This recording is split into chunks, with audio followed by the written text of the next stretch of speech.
কাল কলেজের অনুষ্ঠানে নাচানাচি করে সকালে বাসায় এলে কোন রুমে গিয়ে শুয়ে পড়েছি জানি না, নিশ্চয়ই আপুর রুম এটা। কাঁঠাল চাপা ফুলের গন্ধ এই রুমে।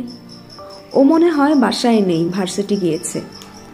আমার রুমে তো নিজের মোজা আর শার্টের গন্ধে নিজেরই বমি আসে। হঠাৎ আপুর চিৎকারে ঘুম ভাঙে। এই ছাগলটা আমার রুমে কেন? পুরো ঘরে পাঠা ফাটা গন্ধ বেরোবে এখন। এই ওঠ, যা বের হ রুম থেকে। গায়ে কয়েকটা কিল ঘুষি দিতেই ঘুম আর একটু ভাঙল। কোনো মতে উঠে ঢুলতে ঢুলতে রুমে গিয়ে শুয়ে পড়লাম। এতক্ষণ নাকের সুবাস ছিল, নিজের রুমে আসতেই আর নেই। বাসায় মেহমান এলে সব গাদাগাদি করে আমার রুমে। আপুর রুমটা কত বড়, সব কেমন যেন গোছানো। একটা জানালা আছে, এইটার জন্যই রুমটার প্রতি আমার এত লোভ। আমার রুমটা সামনের দিকে, জানালা খুললেই রাস্তা। রাত্রি 1টা অবধি মানুষ হাঁটে, সিগারেট খাওয়া যায় না। আপুর রুমটা পেছনের দিকে, ওদিকে সব গাছ। ওর রুমে শুধু কাজিনরা আসলেই শুতে পারে। কাজিন ও সিট, মিতুকে ফোন করতেই ভুলে গেছি। আবার না বাসায় বিচার নিয়ে আসে। মামা তো বোনের সাথে প্রেম করলেও জ্বালা আছে, মায়ের বোনের কাছে বিচার পাঠিয়ে দেয়। উঠে ফ্রেশ হয়ে খেতে গেলাম। আপু তখনও নাকি রুম পরিষ্কার করছে। আমি নাকি গন্ধ করে ফেলেছি সারা রুম। দেখলাম আমার ফেলে আসা শার্ট গেঞ্জি সব ধুয়ে দিয়েছে। খেতে বসলাম, সবাই আসলো। আজ মাছ রান্না হয়েছে। মা, মাছের মাথাটা কিন্তু আজ আমি খাবো।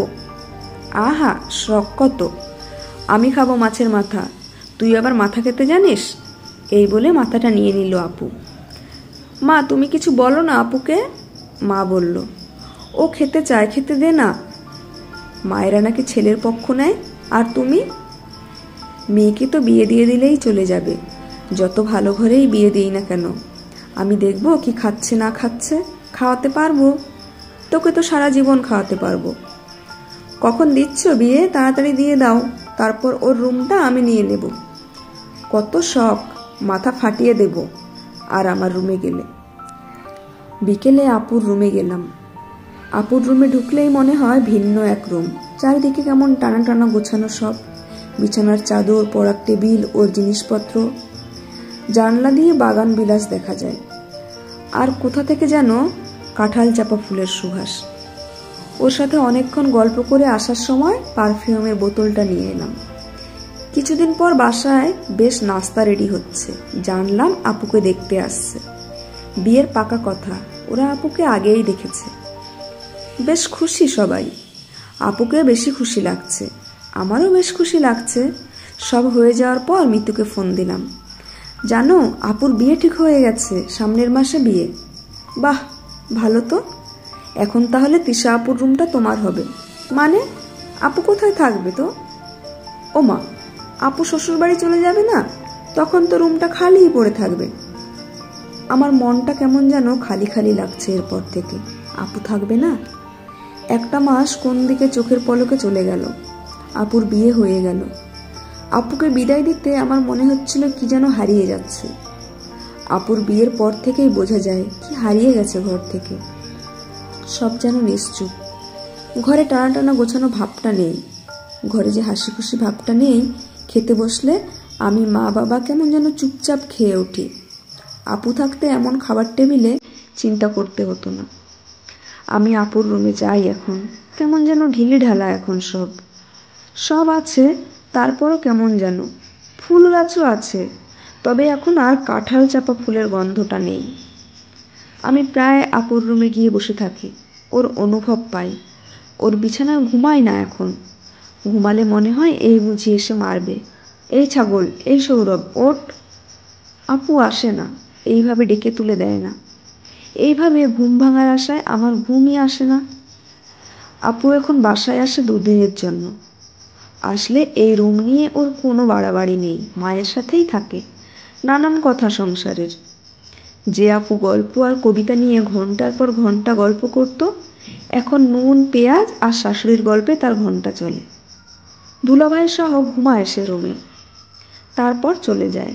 সে রুমে তার কিছু ফেলে যায় না, শুধু ফেলে যায় আমার জন্য ওর গায়ের গন্ধ এই রুমে। আমি ওকে জিজ্ঞেস করি, তোর এই রুমের জন্য মন কেমন করে না? ও বলে, খুব করে রে। এই রুমটাই আমার বলতে শুধু আমার ছিল। খাট, টেবিল, আয়নাটাও শুধু আমার ছিল। এখন যতই আমি সব গুছিয়ে রাখি না কেন, যেন ঠিক তা আমার নয়। দুপুরে খেতে বসলে মা আমায় মাছের মাথা তুলে দিলে আমি বলি, আমাকে দিচ্ছ কেন? তো কাকে দেব? আপুকে। বলতে গিয়ে থেমে যাই আমি। মাকে বলি, তুমি মাছের মাথাটা হট বক্সে দাও, আমি আপুকে দিয়ে আসি। যা, একটা মাছের মাথা নিয়ে বোনের বাড়ি যাই নাকি? আরে তুমি দাও না, কিছু হবে না। মায়ের কথা না শুনে আমি আপুর শ্বশুরবাড়ি গিয়ে ভুল করে ফেলি। বাসা ভর্তি মেহমান, কোরমা, পোলাও, খাসির রেজালা রান্না হচ্ছে। আমি গিয়ে হাজির একটা মাছের মাথা নিয়ে। আপুরও সবার সামনে বক্স খুলে লজ্জায় পড়ে গেল। সবার খাওয়ার পর আমাকে খেতে বলে। আমি আপুকে ডাকতে গিয়ে দেখি আপু আবার ভাত রান্না করছে। কি রে, আবার ভাত রাঁধছিস? আমি খেয়ে এসেছি। আরে না, পোলাও অনেক আছে, খেয়ে নে না তুই। আমি মাছের মাথাটা খাওয়ার জন্য সাদা ভাত রাঁধছি। আসলে এখানে মাথা খাওয়া হয় না, ছেলেরা খায় তো। আপু অপ্রস্তুত হাসি দিয়ে ভাত নাড়তে থাকে। খেয়ে আপুর রুমে গেলাম। এই রুমটা আমাদের বাড়ির রুমের থেকে বিশাল। এইখানে সব ক্যাবিনেট, বড় বড় আলমারি, কেমন যেন সব সাজানো। আপুর কোনো ছোঁয়া নেই, জানলাও নেই, কারণ সব দিকে এসি। এই রুমটা দুলাভাইয়ের। কেমন যেন আপুর মনে হয় না আমার। এই রুমটা নাকি আগে দুলাভাইয়ের বড় বোনের ছিল। আমি আর কখনো মাছের মাথা নিয়ে আপুর শ্বশুর বাড়ি যাইনি। অনেক বছর পর এক সকালে আপুর রুমটা চেঞ্জ হচ্ছে। আমি জিজ্ঞেস করলে বাবা বলে, তোর জন্য নতুন খাট আর আলমারি বসানো হচ্ছে। কেন? কেন মানে, বিয়ের পর তুই কি ওই গুদাম ঘরে থাকবি নাকি? এখন থেকে তোর রুম এটা। আমার রুম? না, আমি মানতে পারি না।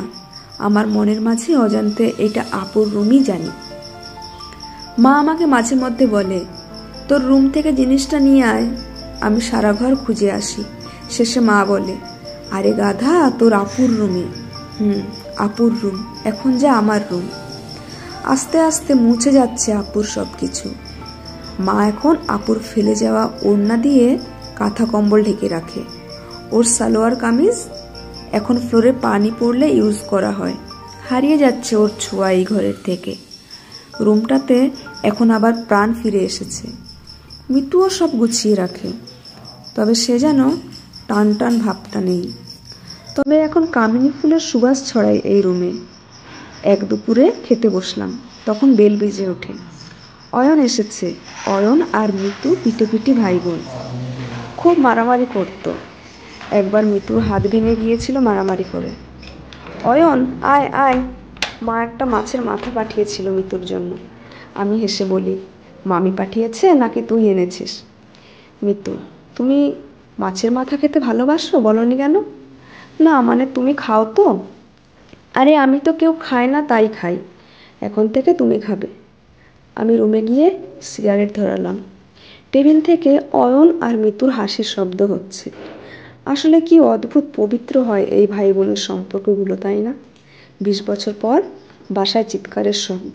এখন বাবা মায়ের রুমটা আমাদের রুম। আমি রুম থেকে বের হই। আমার ছেলে অর্ক চোখ মুছতে মুছতে বের হচ্ছে। কি রে, কি হয়েছে? আপুর রুমে শুয়েছিলাম, আপু মেরে বের করে দিয়েছে। আমি বিড়বিড় করে বলে উঠলাম। আপুর রুম? যেন অনেক বছর পর কারোর সাথে দেখা, এমন লাগলো শব্দটা। আমি সে রুমে গেলাম। এইটা এখন আমার মেয়ে পারুলের রুম। সব দিক যেন সে টানা টানা করে গোছানো ভাবটা আছে এখন। আর আমার নাকে হঠাৎ সেই কাঁঠাল চাপা ফুলের গন্ধটা লাগলো।